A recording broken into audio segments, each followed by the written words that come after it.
शुरू होती है एक जंगल को दिखाते हुए। एक आदमी पागलों की तरह इस जंगल से निकलने की कोशिश में था। जंगल इतना घना था कि यहाँ से बाहर जाने का कोई रास्ता नहीं नजर आ रहा था। ये इंसान सूरज को देखते हुए आगे बढ़ा था, लेकिन अब सूरज भी ढल चुका था। उसने भागना नहीं छोड़ा। भागते भागते एक पॉइंट आया जहां एक फेरी के स्केलेटन पे उसे लिखा मिला, पॉइंट ऑफ नो रिटर्न, यानी यहां से कोई वापस नहीं जा सकता। इस बोर्ड को देखकर परेशानी उसके चेहरे पर साफ जाहिर थी। अंधेरा गहरा हो जाता है और एकदम से सारे परिंदे उड़कर यहां से चले जाते हैं। छुपने की कोई जगह भी नहीं थी। यह आदमी बहुत ज्यादा डर रहा था, इसीलिए दरख्त के ऊपर चढ़ जाता है। उसकी बदकिस्मती कि वो इतने ऊंचे दरख्त से गिर गया। इससे पहले कि वो बेहोश हो जाता, हम देखते हैं कि कोई उसे खींच रहा है। खींचने वाला कौन था ये नहीं दिखाया गया, लेकिन हमें इस आदमी की दर्द भरी चीखें सुनाई देती हैं। सीन कट होता है और हमें 6 दिन बाद शहर में मीना नाम की एक लड़की को दिखाया जाता है। मीना की कोई दोस्त या फैमिली नहीं थी सिवाय एक बहन के। इस टाइम वो जिस पेट स्टोर पे काम कर रही थी, उसके बॉस उसे एक पैरेट को जू छोड़कर आने का ऑर्डर देते हैं। मीना इस पैरेट को उठाकर अपने घर ले जाती है क्योंकि उसे अगले दिन जू जाना था। रात उसने इस पैरेट के साथ गुजारी और फिर सुबह होने पर वो इस पैरेट को लेकर जू के लिए निकल गई। लंबी सड़क पर चलते चलते शायद उसने गलत टर्न ले लिया और वह पहुंच गई जंगल के बीचों बीच। ये वही जंगल था जहां हम पहले एक आदमी को गायब होते देख चुके हैं। पहले तो वो अपनी गाड़ी के जरिए ही इस जंगल के अंदर जाती रही, लेकिन जब उसे यहाँ से बाहर निकलने का रास्ता समझ नहीं आया तो उसे इस गाड़ी से उतरना पड़ा। उसे लगा कि शायद यहाँ करीब कोई होगा जिससे वो मदद मांग सके। वो अपने पैरेट को लेकर आगे बढ़ने लगती है। अंधेरा भी गहरा होता जा रहा था। एकदम से पहले की तरह ही सभी परिंदे इन दरख्तों से उड़ जाते हैं। मीना को अब डर लगने लगा था क्योंकि जमीन भी जोर जोर से हिल रही थी। उसे अपने करीब किसी के होने का एहसास होता है। दूर एक बूढ़ी औरत भाग रही थी। मीना भागते हुए उसका पीछा करती है। वो मदद मांग रही थी, लेकिन वो औरत रुकती नहीं, भागती रहती है। मीना जब उसका पीछा करते करते थक गई तो वो वहां रुक गई। उसके रुकने पर बूढ़ी औरत ने उसे आवाज देकर कहा, अगर जिंदा रहना चाहती हो तो तेजी से भागकर हमारी तरफ आओ। ये सुनते ही मीना दोबारा उस बूढ़ी औरत की तरफ भागी और वो बूढ़ी औरत उसका हाथ पकड़कर उसे एक घर में ले आई। घर आते ही उसने इस घर को लॉक कर लिया। ये कोई घर नहीं था, बल्कि एक काफी अजीब कमरा था जिसमें एक बहुत बड़ा सा मिरर लगा हुआ था। इस बूढ़ी औरत के साथ यहाँ 2 और लोग भी थे। मीना घबरा कर इन लोगों से पूछती है, ये कौन सी जगह है? ये लोग कोई जवाब नहीं देते और उसे मिरर के सामने खड़े होने को कहते हैं क्योंकि कोई उन्हें देखने आने वाला था। मीना पूछती है, आखिर कौन देखने आ रहा है? तो वो बूढ़ी औरत मेडलाइन जवाब देती है, हमें वॉचर्स देखने आ रहे हैं। एकदम से यहाँ अजीबोगरीब आवाजें भी गुजरने लगी। इस बूढ़ी औरत ने बताया कि वॉचर्स तुम्हारे आने से खुश हैं, वे यहाँ तालियां बजा रहे हैं तुम्हारे लिए। मीना बुरी तरह कंफ्यूज थी। मेडलाइन जिन्हें वॉचर्स कह रही थी, उन्हें ना तो अभी तक मूवी में दिखाया गया और ना ही मीना या किसी और ने उन्हें देखा था। रात गुजर जाती है। सुबह होने पर ये लोग इस जगह से बाहर निकल आते हैं। मेडलाइन बताती है कि वे फोचेर सिर्फ रात में ही बाहर निकलते हैं। दिन के वक्त हम लोग जंगल में आज़ाद घूम सकते हैं। मीना को इस जंगल में नहीं रहना था। वो यहाँ से निकलने के लिए आगे बढ़ जाती है, पर मेडलाइन कहती है, ये तुम्हारा अच्छा फैसला नहीं है। इस जंगल से बाहर निकलने का कोई रास्ता नहीं है। रात होने से पहले पहले हमें इस घर में वापस आना पड़ता है। अगर तुम लेट हो गई तो अपनी जान से हाथ धो बैठोगी। मीना किसी की बात नहीं सुनती और अपने पैरेट को लिए आगे बढ़ती रहती है। आगे बढ़ने पर उसे भी वही साइन दिखाई दिए, पॉइंट ऑफ नो रिटर्न वाले। इन्हें देखकर वो घबरा तो गई, लेकिन पहले वाली लड़की की तरह ही वो सूरज को देखकर सूरज के डायरेक्शन में आगे बढ़ती रही, पर जंगल से निकलने में कामयाब नहीं हो सकी। एकदम से उसे जमीन के नीचे हलचल महसूस हुई। वो डर गई और वापस उसी घर की तरफ भागी। वो हार चुकी थी। यहाँ मेडलाइन उसे हौसला देती है और कहती है कि सिर्फ तुम ही नहीं जिसने यहाँ से निकलने की कोशिश की और हार गई। हम भी तुम्हारी तरह ही हार कर यहाँ रुके हैं। यहाँ से बाहर निकलने का कोई रास्ता नहीं है। जंगल आत्माओं को अपनी तरफ खींचता है और फिर अजीब अजीब चीजें इंसानों को दिखाता है जो तुम्हें पागल भी कर सकती हैं। इसीलिए अगर जिंदा रहना चाहती हो तो हमारे साथ ही रहो। ये जंगल एक शिकारी है और हम सब उसका शिकार। मेडलाइन उसे पॉइंट ऑफ नो रिटर्न वाले काफी सारे साइन बोर्ड दिखाती है जो कि जंगल में गोल दायरे में लगाए गए थे। मेडलाइन बताती है कि ये हमारे घर से आधे दिन की दूरी पर लगे हैं। अगर इससे आगे गए तो वापस लौटना मुश्किल हो जाएगा, इसलिए कभी भी ये साइन नजर आए तो इन्हें इग्नोर मत करना। मीना पूछती है, ये सब किसने बनाया? तो वो जवाब देती है, ये एक प्रोफेसर ने बनाया था। रात हो जाती है, लोग वापस उस घर के अंदर आ जाते हैं। हर रात वॉचर्स उन्हें देखने के लिए आते थे। आज कीरा नामी लड़की उनके सामने डांस करती है और कहती है यह सब उन्हें पसंद है। ऐसा नहीं था कि इन चारों को हर रात वॉचर्स के सामने खड़ा ही रहना पड़ता था। ये लोग जो चाहते वो कर सकते थे, लेकिन उनकी तरफ अपनी पीठ नहीं कर सकते थे। रात में तो इन्हें सिर्फ वॉचर्स का मसला था, लेकिन दिन में भी इन्हें बहुत मुश्किलों का सामना करना पड़ता था। ये जंगल से हर रोज कुछ ना कुछ शिकार करके लाते थे जिनसे इनका गुजारा होता था। अगले दिन कीरा और मीना दोनों जंगल में खाना इकट्ठा करने के लिए जाती है। मीना कीरा से सवाल करती है, आखिर ये वॉचर्स चाहते क्या हैं? कीरा बताती है, मुझे भी कुछ खास नहीं पता, लेकिन मेडलाइन के पास एक थ्योरी है। उसके मुताबिक ये वॉचर्स हमें देखते हैं, हमें ऑब्जर्व करते हैं, लेकिन अगर हमने इन वॉचर्स को देखा तो हम पागल हो जाएंगे। कीरा अब उसे एक गड़ा दिखाती है और कहती है, ऐसे बहुत से गड्ढे जंगल में मौजूद हैं। दिन के वक्त ये सारे वॉचर्स इन गढ़ों में रहते हैं और रात में बाहर निकल आते हैं। मीना कीरा को बताती है कि उन्हें यहाँ फंसे हुए 6 महीने हो गए हैं। कीरा का हस्बैंड जंगल में रास्ता ढूंढने के लिए निकला है। उसे उम्मीद है कि वो जरूर रास्ता ढूंढकर वापस आएगा और वे लोग यहाँ से बाहर निकल पाएंगे। हमें मालूम होता है कि असल में कीरा का हस्बैंड वही आदमी था जिसे हमने मूवी के स्टार्ट में देखा था। उसे यहाँ से किसी ने खींच लिया था। अपने घर के करीब वापस आने पर मेडलाइन मीना को 3 रूल समझाती है। यहाँ पर जिंदा रहने का पहला रूल है कि दरवाज़ा नहीं खोलेगी। दूसरा कि रात में वो आईने की तरफ अपनी कमर नहीं करेगी। और तीसरा यह कि दिन के वक्त वो उन गढ़ों के पास नहीं जाएगी और जितना हो सके रोशनी में रहेगी। अब इस रात मीना उन वॉचर्स के बारे में जानना चाहती थी, इसलिए वो मिरर के साथ कान लगाकर आवाज़ें सुनने की कोशिश करती है। जब उसे कुछ सुनाई नहीं देता तो वो मिरर की तरफ अपनी कमर कर लेती है और ऐसा करने पर उन वॉचर्स को गुस्सा आ चुका था। वो लोग जोर जोर से उस मिरर को मारने लग जाते हैं, यहाँ तक कि मिरर के अंदर क्रैक भी आ जाता है। शोर से मेडलाइन भी उठ जाती है और वो मीना को मिरर की तरफ खड़े रहने को कहती है। ऐसा करने से उनका गुस्सा ठंडा हो सकता था। खैर ये रात बिकट जाती है और अगले दिन मीना डेनियल के साथ शिकार पर निकलती है। मीना क्योंकि अपने अच्छे दिन यहाँ जाया नहीं करना चाहती थी, इसलिए वो यहाँ से निकलने की तैयारी कर रही थी। वो डेनियल से पूछती है, क्या आज तक तुमने किसी वॉचर को देखा? डेनियल ना में जवाब देता है। तब मीना डेनियल को समझाती है, मुझे लगता है कि ये सब मेडलाइन की बनाई हुई कहानियाँ हैं जिसके अंदर वो हमें फंसा रही है। हमें ज़रूर इन गढ़ों को जाकर चेक करना चाहिए। शायद हमें यहाँ से बाहर जाने का कोई रास्ता मिल जाए। डेनियल जो खुद यहाँ से बाहर जाना चाहता था, मीना की बात मान लेता है। अब मीना अपने साथ रस्सी बांधकर उस घड़े के अंदर उतरती है। रस्सी का दूसरा सिरा डेनियल ने पकड़ा हुआ था ताकि अगर मीना को कुछ भी हो तो वह जल्दी से मीना को बाहर खींच ले। मीना नीचे घड़े में पहुंच जाती है जहां उसे बहुत सारे इंसानों का सामान मिलता है। मीना इस सामान को इकट्ठा कर लेती है। शायद यह जंगल में फंसे हुए लोगों का ही सामान था। रास्ते के सहारे मीना और डेनियल उस सामान को बाहर ले आते हैं, लेकिन इससे पहले कि मीना गड्ढे से बाहर निकलती, उसे गड्ढे के अंदर किसी की उंगलियां दिखाई देती हैं। वह ठीक से नहीं देख पाती कि यह क्या था, लेकिन वह डर जाती है।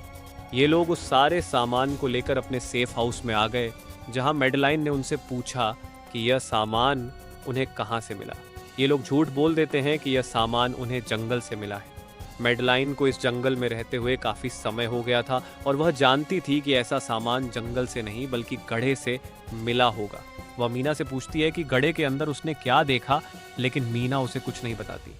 अब इन लोगों को गड्ढे से एक कैमरा भी मिला था। इस कैमरे को सीसीटीवी कैमरे की तरह इस्तेमाल करके डेनियल और मीना इसे घर के बाहर लगा देते हैं ताकि वे वॉचर्स को देख सकें। मेडलाइन उन्हें समझाने की कोशिश करती है कि वे गलत कर रहे हैं, लेकिन ये दोनों उसकी बात नहीं मानते। आज ये लोग वॉचर्स के इंतजार में बैठे थे ताकि उन्हें देख सकें। अभी तक वॉचर्स नहीं आए थे, लेकिन आज इनके साथ कुछ अजीब हुआ। उनका दरवाजा खटखटाया गया। ये लोग कैमरे से देखते हैं तो उन्हें बाहर इंसानी टांगे दिखाई देती हैं। बाहर जो भी था वह कीरा के हस्बैंड की आवाज में बात कर रहा था। कीरा को लगा कि उसका पति जरूर यहाँ से बाहर निकलने का रास्ता ढूंढ आया है। वह जल्दी से दरवाजा खोलने के लिए जाती है, लेकिन मेडलाइन उसे रोक देती है और कहती है, तुम यह दरवाजा नहीं खोल सकती। मैं जानती हूं कि वह तुम्हारा हस्बैंड नहीं है। कीरा को मेडलाइन की बातों पर यकीन नहीं होता, इसलिए मेडलाइन कहती है, तुम इसका इम्तिहान लो। उससे कोई ऐसा सवाल पूछो जिसका जवाब सिर्फ तुम्हारे हस्बैंड को पता हो। कीरा बाहर खड़े इंसान से किताब के बारे में सवाल करती है, जिसके बारे में सिर्फ उसे पता होना चाहिए था।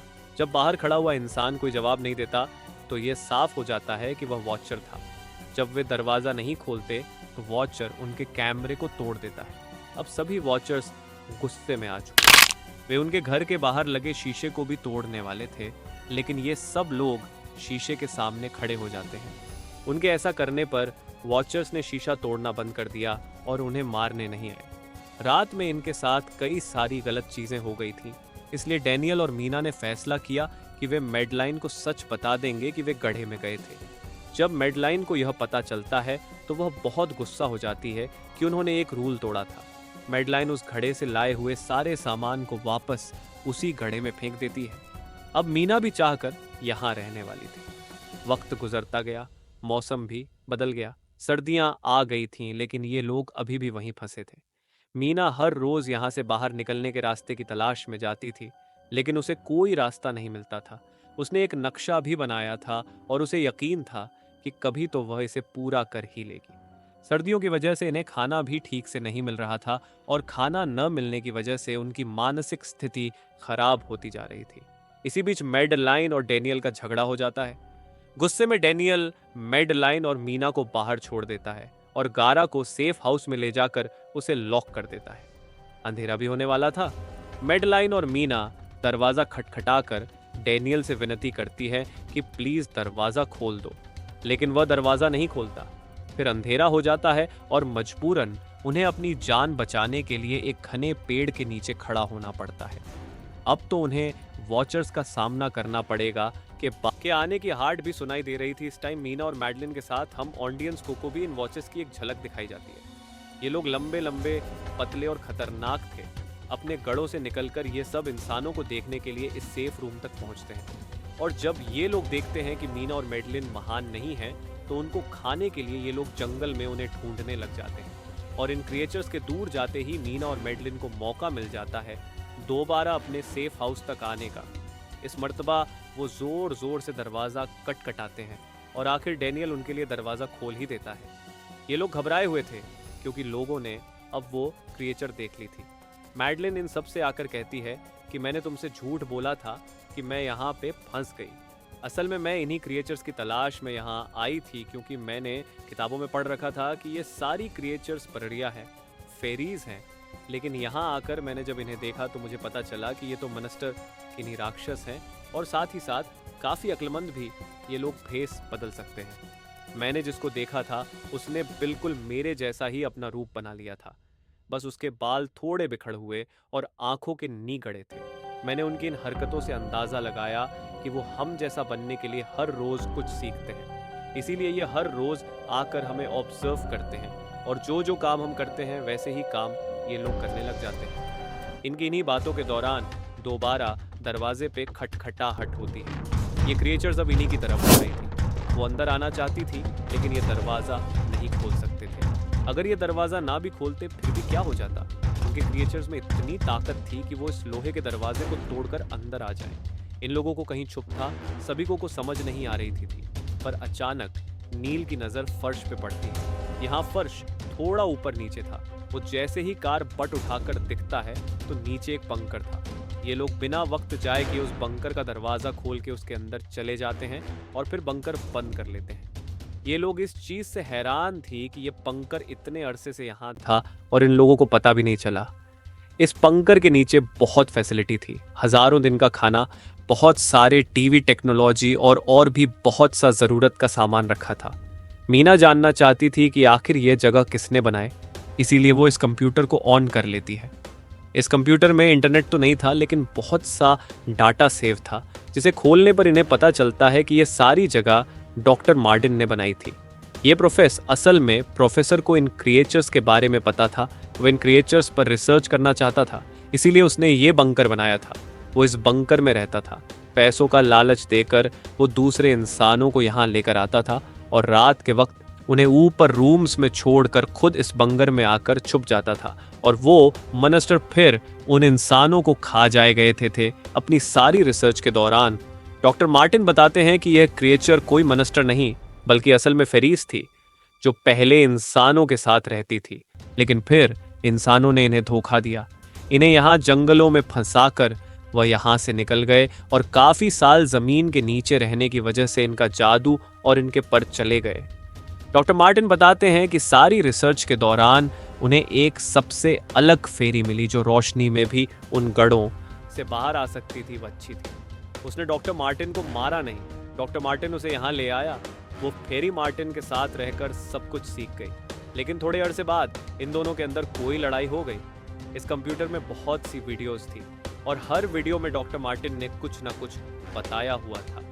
मीना बस ये जानना चाहती थी कि आखिर में क्या हुआ, इसीलिए वो सबसे आखिरी वीडियो प्ले करते हैं, जिसमें वो देखती है कि पहले वह इस जंगल में फंसे हुए लोगों के लिए यहाँ से निकलने का रास्ता बता देता है और कहता है कि शाम में जिस डायरेक्शन में परिंदे भागते हैं, उसे डायरेक्शन में भागने से वो लोग इस जंगल से निकल सकते हैं। उसने इस रिकॉर्डेड मैसेज में कहा था कि अगर कोई इस जंगल से निकलने में कामयाब हो गया तो यूनिवर्सिटी में जाकर मेरी सारी रिसर्च तबाह कर देना। बस कुछ राज ही रहने चाहिए। मैंने यहाँ आकर बहुत बड़ी लती गई थी। मैं वो दुनिया नहीं बना सका जिसका मैंने ख्वाब देखा था। मैं इंसानों और फेरिस को एक साथ नहीं रख पाया। खैर, आज रात इनकी काफ़ी खुशी में कटती है, क्योंकि इन्हें बाहर जाने का रास्ता मिल गया था। अगले दिन सभी लोग बंकर से बाहर निकलते हैं और फेरी के ठिकाने की खोज में जंगल के अंदर गहरे जाते हैं। रास्ते में उन्हें कई तरह के पुराने निशान और संकेत मिलते हैं, जो इस बात की पुष्टि करते हैं कि वह फेरी अभी भी इस जंगल में मौजूद है। चलते चलते ये लोग एक नदी के पास पहुंच गए। फाइनली इस नदी के जरिए वे लोग इस जंगल से निकल सकते थे। शाम हो चुकी थी और फेरीज, जिन्हें वॉचर्स भी कहा जाता है, अब जमीन से बाहर निकलने लगे थे। इससे पहले कि वे डॉक्टर मार्टिन की बोट में बैठकर वहां से दूर चले जाते, डेनियल को अपना साथी जॉन मिल जाता है। जॉन घायल अवस्था में था और डेनियल उसकी मदद के लिए आगे बढ़ता है। बाकी सभी लोग अपनी बोट में बैठ जाते हैं, लेकिन डेनियल जब तक वापस आता तब तक उन्हें एहसास हो चुका था कि जॉन असल में एक इंसान नहीं था। वह एक रूप बदलने वाली फेरी थी, जिसने डेनियल के सामने ही उसका रूप धारण कर लिया। वे सभी लोग डेनियल के लिए कुछ भी नहीं कर पाते थे। उस फेरी ने डेनियल के माथे पर एक निशान बनाते हुए उसे जान से मार दिया। अब इन सभी को यह समझ आ गया कि फेरीज पानी नहीं पार कर सकती। आखिरकार वे लोग खुद इस नदी को पार करके शहर तक पहुंच जाते हैं। सीन कट होता है और हमें दिखाया जाता है कि मीना डॉक्टर मार्टिन के कहे अनुसार उनकी यूनिवर्सिटी में उनका सारा डाटा नष्ट करने के लिए पहुंच गई है। लेकिन इससे पहले कि वह सारा रिसर्च डाटा डिलीट करती, उसे एक नई बात पता चलती है। हजारों साल पहले इंसान और फेरीज एक साथ रहते थे और उनकी शादियां भी होती थी। ऐसे इंसानों और फेरीज के बच्चे होते थे, जिन्हें हाइब्रिड कहा जाता था। उसे यह भी पता चलता है कि मेडलाइन, जिसे उन्होंने जंगल में पाया था, असल में प्रोफेसर मार्टिन की पत्नी थी। ये सच्चाई जानकर मीना हैरान हो जाती है कि मेडलाइन ने उसे यह सब क्यों नहीं बताया। अपनी कंफ्यूजन को दूर करने के लिए वह कीरा के पास जाती है और उसे यह सारी बात बताती है। लेकिन जैसे ही वह यह सब बताती है, उसे पता चलता है कि वह यह सब कीरा को नहीं, बल्कि मेडलाइन को ही बता रही है, जिसने कीरा का भेष धारण किया हुआ था। असली कीरा वहां आती है, लेकिन मेडलाइन उसे बेहोश कर देती है। इसके बाद मेडलाइन मीना पर हमला करने के लिए आगे बढ़ती है, ताकि उसका राज हमेशा के लिए छुपा रहे। लेकिन मीना उसे यह बताकर रोकती है कि वह फेरी अलग नहीं थी, बल्कि बहुत खास थी। असल में मेडलाइन एक हाइब्रिड थी, आधी इंसान और आधी फेरी। यही वजह थी कि वह फेरीज और इंसानों दोनों के साथ रह सकती थी और जंगल से बाहर निकल आई थी। जैसे ही मीना यह सच बताती है, मेडलाइन के पैर और उसकी जादुई शक्तियां वापस आ जाती हैं। इसके बाद वह मीना को छोड़कर वहां से उड़ जाती है। कहानी के अंत में कुछ हफ्तों बाद मीना अपनी बहन के पास जाती है। जंगल और फेरी के अनुभव के बाद वह बहुत डर गई थी और अब अपनी बहन के साथ रहना चाहती थी। उसने अपनी बहन को बताया कि उसे लगता है कि फेरी मेडलाइन अभी भी उसका पीछा कर रही है। उसकी बहन उसे दिलासा देती है कि सब ठीक हो जाएगा। लेकिन कहानी के आखिरी सीन में हमें एक बच्ची दिखाई जाती है जो मीना के घर के पास ही है। वह कोई और नहीं बल्कि फेरी मेडलाइन ही है, जो अब एक बच्ची के रूप में इस दुनिया में रह रही है। इसी के साथ कहानी का अंत होता है।